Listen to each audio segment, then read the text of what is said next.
नमस्कार मित्रांनो, महाराष्ट्रातील शेतकऱ्यांना अल्पमुदत पीक कर्ज पुरवठा करण्यासाठी 1% व्याजदराने अर्थसहाय्य आता महाराष्ट्र राज्य शासन करणार आहे आणि त्याच्या संबंधित नवीन शासन निर्णय या ठिकाणी काढण्यात आलेला आहे।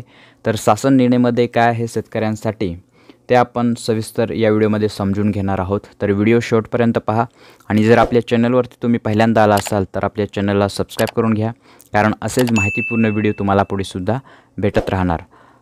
सन 2023-24 मधील अर्थसंकल्पीय तरतुदीचे वितरण करण्याबाबत शेतकऱ्यांना अल्पमुदत पीक कर्ज पुरवठा करण्यासाठी 1% व्याजदराने अर्थसहाय्य महाराष्ट्र शासन सहकार पवन व वस्त्रोद्योग विभागामार्फत दिनांक 8 जानेवारी 2024 रोजी हा शासन निर्णय निर्गमित करण्यात आलेला आहे। तर आपण या ठिकाणी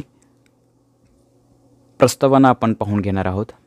तर संदर्भाधीन शासन निर्णय क्रमांक 1 अन्वये राज्य शासनाने राज्यातील शेतकऱ्यांना 6% व्याजदराने अल्पमुदत पीक कर्ज पुरवठा होण्यासाठी शासकीय अर्थसहाय्याचा निर्णय घेतलेला आहे आणि या निर्णयानुसार केंद्र शासनाचे धोरणानुसार बँका ज्या ठिकाणी शेतकऱ्यांना 7% व्याजदराने कर्ज पुरवठा करणार आहेत, आता त्या ठिकाणी बँकांनी 7% ऐवजी शेतकऱ्यांना 6% व्याजदराने कर्ज पुरवठा करावा असे राज्य शासनाचे धोरण आहे आणि या धोरणानुसार प्रयोजनासाठी 1% व्याज फरकाच्या रकमेचा आर्थिक भार आता शासनावर आहे। तर शेतकऱ्याला अल्पमुदत पीक कर्ज घेण्यासाठी बँकेकडून 7% ऐवजी आता 6% व्याजदराने 3 लाखापर्यंत या ठिकाणी कर्ज मिळणार आहे। सन 2006 आणि 7 पासून खरीप व रब्बी हंगामामध्ये महाराष्ट्र राज्यातील जिल्हा मध्यवर्ती सहकारी बँका, राष्ट्रीयकृत बँका आणि प्रादेशिक ग्रामीण बँका व सन 2013 आणि 14 पासून शेतकऱ्यांना रुपये 3 लाखापर्यंत अल्पमुदत पीक कर्ज वाटप करणाऱ्या ज्या काही खाजगी बँका आहे त्या ठिकाणी आता शेतकऱ्याला अल्पमुदत पीक कर्ज 3 लाखापर्यंत घेण्यास या ठिकाणी लाभ मिळणार आहे। तर शासन निर्णय काय आहे ते आपण या ठिकाणी पाहू। सन 2023 आणि 24 वर्षात शेतकऱ्यांना अल्पमुदत पीक कर्ज पुरवठा करण्यासाठी 1% दराने अर्थसहाय्य योजनेअंतर्गत या ठिकाणी शासनाने निधी मंजूर केलेला आहे आणि तो निधी या ठिकाणी तुम्ही पाहू शकतात।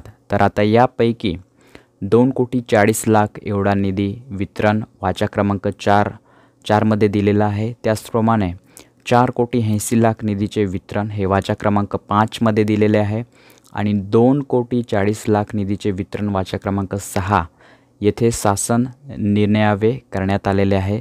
तसेच आता नियोजन व वित्त विभागाच्या मान्यतेने अर्थसंकल्पीय तरतुदीच्या 70% म्हणजेच रुपये 7,20,00,000 निधीचे वितरण या ठिकाणी शासनामार्फत मान्य करण्यात आलेले आहे आणि वरीलप्रमाणे मंजूर करण्यात आलेला निधी संबंधित बँका म्हणजे ग्रामीण बँका, जिल्हा मध्यवर्ती बँका आणि खाजगी बँका, राष्ट्रीयकृत बँका या बँकेमध्ये आता शेतकऱ्याला 3 लाखापर्यंत अल्पमुदत पीक कर्ज हे 7% ऐवजी 6% व्याजाने या ठिकाणी मिळणार आहे।